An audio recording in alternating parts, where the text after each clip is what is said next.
Remote learning has presented yet again another challenge. This one for anyone trying to teach science in the form of lab experiments when kids are at home.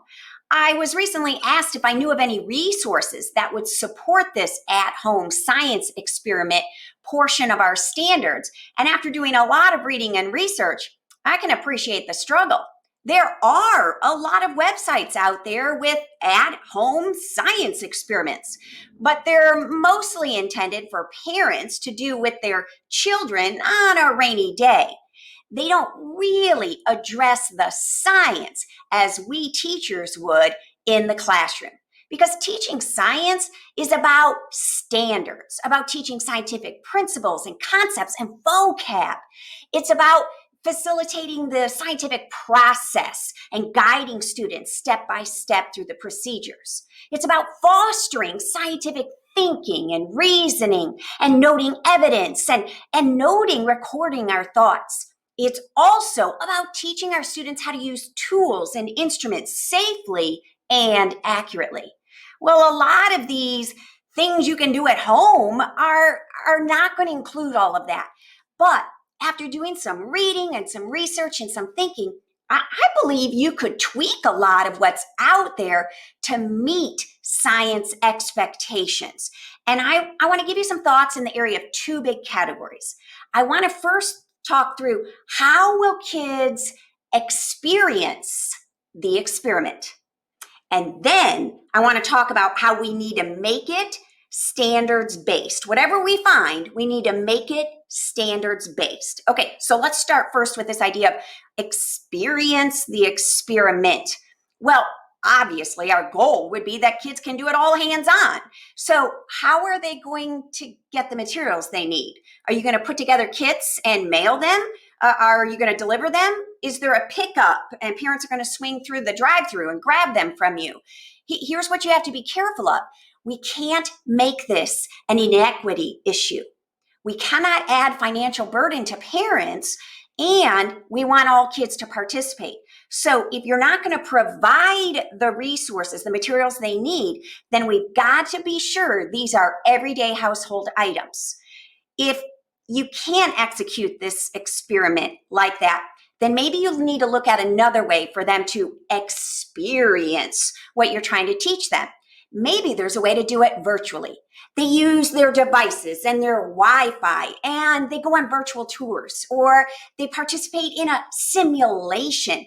It's as close to the real thing as possible. Now, I know there are limitations to this kind of experiment. They never really get to hold the magnifying glass or play with the balance and the scale, but it's pretty close. And for some of us, maybe the only option. Now, let me give you a third way to look at how kids could experience an experiment. Maybe you do it. Maybe you record yourself doing it. And just as you would do for them in the class, you start part of the experiment and then you pause and you ask them as they're watching the video to predict, even write down their predictions. And then you execute the next step and you say, so why do you think that happened? Note some of the details and evidence. What facts do we know? And so you go through it, but the kids are with you in that journey of scientific thinking. So maybe the teacher is the only one doing the experiment, but the kids are all privy to the moment by moment experience. Okay, so once you've decided how kids will see or do the experiment, let's now also talk about whatever you find online, things they can do at home. It probably is going to need some adaptation. It lacks the standards. So what science standards are we working on? And not just science, disciplinary literacy standards. What reading in science and writing in science standards do we need to really beef up? What vocab is missing? Domain-specific vocabulary terms, definitions, things you expect them to learn and apply as they experience the experiment. I also want you to recognize that a lot of what is at-home science experiments is written very generically. It doesn't follow the scientific process we teach. It doesn't have the technical writing format. And so you might have to rewrite it or even generate it all together. but providing that with the at-home experience might be just what they need. Here's one more thing that would make this science standards based, and that is making sure that there's a component of a product. Do you want them taking pictures and labeling? Do you want them drawing primary and labeling? Do you want them to complete a very formal lab report, whether they watched it or did it themselves? This idea of some kind of written product, hypothesis to conclusion, that is part of teaching science standards.